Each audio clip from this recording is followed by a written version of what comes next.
नमस्कार प्यारे साथियों, मैं अभिषेक पांडे आप सभी का स्वागत करता हूं आपके अपने YouTube चैनल वंदे मातरम 2.0 में। तो आज की इस वीडियो में अगर आप थंबनेल देख के आए हैं कि BSF radio operator radio mechanic के लिए मोस्ट इंपॉर्टेंट है, ये मैंने दो टॉपिक लिए हैं, बस यहाँ पे ज़्यादा टाइम नहीं लगेगा। इसे एक बार हम देख लेते हैं क्योंकि पेपर आपका जल्द से जल्द आ रहा है, 29 तारीख को है। तो यहाँ पर निर्देशांक चिन्ह पर पार्टी है, ये उसका है प्रकाशिकी का है, ऑप्टिक्स चैप्टर का। ये मोस्ट इंपॉर्टेंट है जो लगभग सभी एग्जाम्स में पूछा जाता है। तो यहाँ पे हम डिस्कस करेंगे जो ये दूरियाँ होती हैं हमारी, और इनके लिए हम क्या क्या साइन के साथ हम यू लेते हैं, वी लेते हैं। वी आपका प्रतिबिंब दूरी हो जाती है, यू आपका वस्तु की दूरी हो जाती है। तो हमें यहाँ पे किस तरीके से लेना है, साइन कैसे हमें रखना है, प्लस माइनस कैसे कब लगाते हैं, वो यहाँ पे आप देख लीजिए। पूरा ग्राफ है, कहीं आपको भटकना नहीं है, याद करने की ज़रूरत नहीं है आपको, मैं आपको क्लियर कट समझा दूंगा।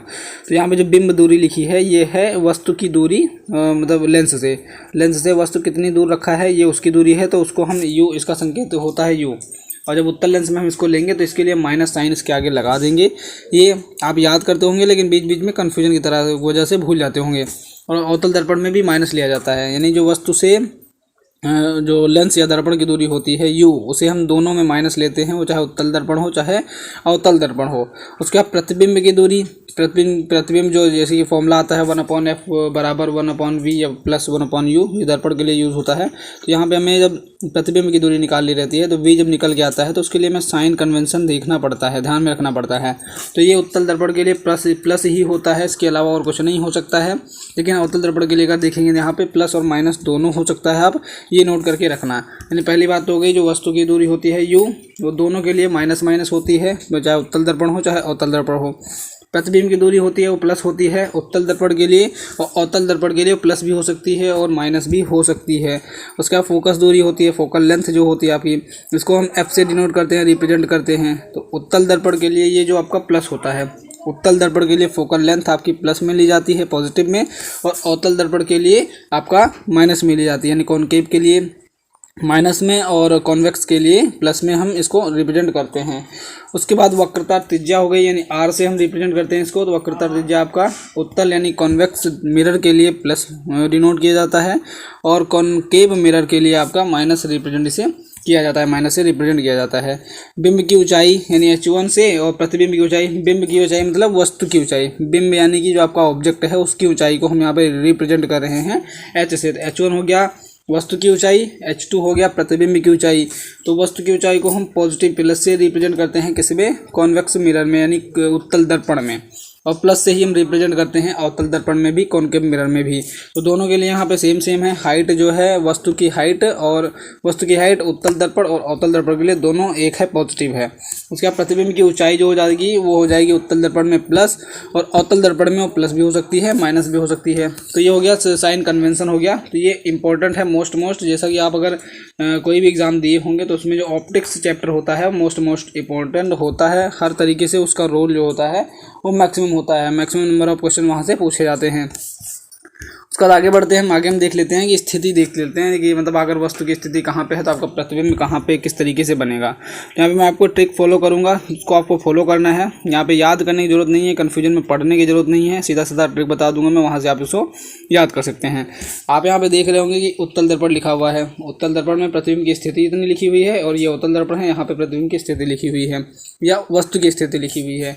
अब आप देख रहे होंगे यहाँ पे उत्तल दर्पण में आभासी और सीधा आपका इमेज बन रहा है, वर्चुअल एंड इरेक्ट आपका इमेज बन रहा है कॉन्वेक्स मिरर में, उत्तल दर्पण में। अवतल दर्पण में वास्तविक एंड उल्टा बने जा रहा है, यानी हर कंडीशन में आपका वास्तविक और उल्टा बनेगा उत्तल दर्पण में। उत्तल दर्पण में हर एक कंडीशन में वर्चुअल एंड इरेक्ट बनेगा, यानी आभासी और सीधा इमेज आपका बनेगा। और यहाँ पे अब देख लेते हैं वस्तु की स्थिति कहाँ कहाँ पे हो सकती है। तो वस्तु की स्थिति यानी सिचुएशन ऑफ ऑब्जेक्ट कहाँ कहाँ पे हो सकता है। तो अगर वस्तु की स्थिति अनंत पर होगी आपकी, यानी अनंत पर कोई ऑब्जेक्ट रखा होगा, तो उसकी जो प्रतिबिंब की स्थिति, उसका जो इमेज बनेगा वहाँ वो कहाँ पे बनेगा, तो मुख्य फोकस पे आके बनेगा, यानी फोकल लेंथ जहाँ है वहाँ पे आकर आपका इमेज बनेगा, इमेज की पोजीशन वहाँ पे आके बनेगी।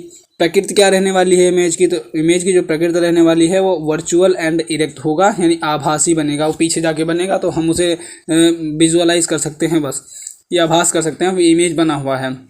सीधा बनेगा, यानी सीधा बनेगा। जैसे आपका इधर वस्तु थी उधर भी वस्तु ऐसे ही बनेगी। सीधा कहने का मतलब अगर इधर कुछ चीज़ लिखा है, जैसे यहाँ पे राम लिखा हुआ है तो उधर भी वो राम ही दिखाई पड़ेगा, उल्टा नहीं दिखाई पड़ेगा। सीधा कहने का मतलब ये है। तो यहाँ पे हो गया आभासी एवं सीधा। उसके बाद प्रतिबिंब का आकार जो बनेगा वो कैसा बनेगा, ये भी मोस्ट इंपॉर्टेंट होता है। तो बिंब से बहुत ही छोटा बनेगा, यानी जो लेंस है, दर्पण है, मिरर है, उसके पीछे तो बनेगा। और जब दर्पण के पीछे कोई भी वस्तु की जो प्रतिबिंब बनता है वो वस्तु से छोटा ही बनता है। तो बिंब से, यानी बिंब आपका वस्तु हो गया, तो ऑब्जेक्ट से बहुत ही छोटा आपका इमेज वहाँ पे बनेगा, वर्चुअल बनेगा, डायरेक्ट बनेगा। ये आपको क्लियर हुआ कि वस्तु जब अनंत पे रहेगी तो फोकस पे उसका इमेज बनेगा। तो प्रतिबिंब का जो प्रकृति होगी वह आभासी और सीधा होगी, और जो प्रतिबिंब बनेगा, जो इमेज बनेगी वो बहुत ही छोटी बनेगी वस्तु की तुलना में। उसके बाद दूसरा है कि ध्रुव और अनंत के बीच में अगर आपका ऑब्जेक्ट रखा हुआ है, ये कहने का मतलब ध्रुव और किसके, अनंत के बीच में, यानी यहाँ पे आपका ये कौन सा है, उत्तल दर्पण है, तो उठा हुआ होगा थोड़ा सा। अब इसको उठा हुआ बनाना है हमें, तो यहाँ से यहाँ पे आपका पोल हो जाएगा, और कह रहा ध्रुव और अनंत, यहाँ पे कहीं ना कहीं आपका इनडेफिनेट होगा, वो इनफाइनाइट होगा। तो इसके बीच में अगर आपका ऑब्जेक्ट मौजूद है तो उसकी जो स्थिति बनेगी, ऑब्जेक्ट की जो इमेज बनेगी, वो दर्पण के पीछे ध्रुव तथा फोकस के बीच में बनेगा। दर्पण के पीछे ध्रुव तथा, यानी एक फोकस यहाँ पे होता है, एक इसके पीछे भी देखा जाता है, यहाँ पे फोकस होता है, यहाँ पे सेंटर रेडियस ऑफ कर्वेचर होती है, वक्रता त्रिज्या होती है। तो इन दोनों के बीच में बनेगा, वो भी दर्पण के पीछे बनेगा। ये भी इमेज कैसा बनेगा आपका, इसकी जो प्रकृति रहने वाली है वो भी आपका आभासी तथा सीधा रहने वाली है, यानी वर्चुअल एंड इरेक्ट इमेज इसमें भी बनेगा। जो मैंने बताया कि यहाँ पे कन्फ्यूजन आपको नहीं क्रिएट करना है। एग्जाम्स में जिस हद तक पूछा जाता है वो आपका ये होता है बस, कि आपका अगर वस्तु की स्थिति यहाँ से यहाँ के बीच में है तो उत्तल दर्पण में इमेज आपका कैसा बनेगा, उसकी प्रकृति क्या रहने वाली है, नेचर क्या रहने वाला है उसका। तो यहाँ पे आभासी एवं सीधा बनेगा आपका, ये आपको क्लियर कट समझ में आ गया होगा। और ये भी आपका बिंब से छोटा बनेगा, यानी वस्तु से बहुत ही छोटा बनेगा। अब उसके बाद आगे देखते हैं हम ध्रुव पर, यानी पोल पे अगर आपका ऑब्जेक्ट रखा हुआ है तो उसका जो इमेज की स्थिति होगी वो पोल पर ही होगी, और प्रतिबिंब की स्थिति आभासी एवं सीधा होगा। तीनों में वही कंडीशन अप्लाई होगी, और प्रतिबिंब का आकार जो होगा वो होगा बिंब के बराबर। यानी यहाँ पे एक कंडीशन ऐसी आती है जो कि अगर पोल पे हमने ऑब्जेक्ट को रख दिया है तो उसका इमेज भी पोल पर ही बनेगा, और अगर पोल पर ही रखी हुई वस्तु का इमेज पोल पर बन रहा है तो वस्तु का आकार वैसे भी वैसा बराबर ही होगा। तो इतना आपको यहाँ पे याद करना है। उसके बाद आगे बढ़ते हैं हम अवतल दर्पण पे। ये दर्पण की कंडीशन मैं बता रहा हूँ, मिरर की है, ये लेंस की कंडीशन नहीं है, ये दर्पण की कंडीशन है जो आपके एग्जाम्स में पूछी जाती हैं।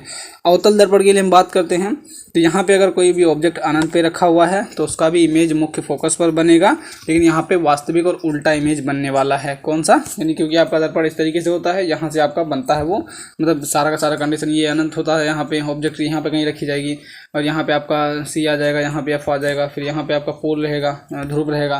तो ये हो गया इसका कंडीशन। तो इसमें वास्तविक एंड उल्टा बनता है, रियल एंड मतलब वो रियल एंड उल्टा क्या अपोजिट कह सकते हो, इमेज बनेगा यहाँ पे। तो वास्तविक एंड उल्टा बनता है, अब बिंब से बहुत ही छोटा। एक कंडीशन मैं बता दूँ अवतल दर्पण के लिए, तो यहाँ पे आपका जिस वजह से यहाँ पे आपका इनफाइनाइट है, यहाँ पे आपका क्या है, सी है, वक्रता त्रिज्या है, यहाँ पे आपका एफ है, यहाँ पे आपका पोल है। तो जैसे जैसे अगर हम वक्रता त्रिज्या और पोल के बीचों बीच में रहें तो आपका इमेज जो है वो बड़ा बनेगा, हमेशा वस्तु से बड़ा बनेगा। ये एक आपका कंडीशन है कि अगर पोल और वक्रता त्रिज्या के बीच में आपका ऑब्जेक्ट रखा हुआ है तो आपका इमेज जो बनने वाला है वो बड़ा बनेगा ऑब्जेक्ट से। और अगर वक्रता त्रिज्या के उधर चला गया, यानी सेंटर ऑफ कर्वेचर से जो सी लिखा हुआ है, सी और इनफाइनाइट के बीच में अगर ऑब्जेक्ट पहुंच गया तो उसका इमेज छोटा बन जाएगा। ये आपको ध्यान में रखना है। जैसे जैसे वो सेंटर ऑफ कर्वेचर की तरफ बढ़ता जाएगा वैसे वैसे आपका इमेज छोटा होता जाएगा। कहने का मतलब मिला मेरा ये है। उसके बाद अब यहाँ पे देखते हैं तो यहाँ बिंब से बहुत ही छोटा बनेगा। उसके बाद वक्रता केंद्र तथा अनंत के बीच वक्रता केंद्र पर, तो यहाँ पे कैसा हो जाएगा, तो वास्तविक उल्टा बनेगा। मुख्य फोकस तथा वक्रता केंद्र के बीच में ही उसका इमेज बनने वाला है। अब बिंब से ये भी छोटा बनेगा जो मैंने अभी कहा आपको। और वक्रता केंद्र पर अगर आ जाएगा तो उसका इमेज भी वक्रता यानी सेंटर ऑफ कर्वेचर पे ही बनेगा।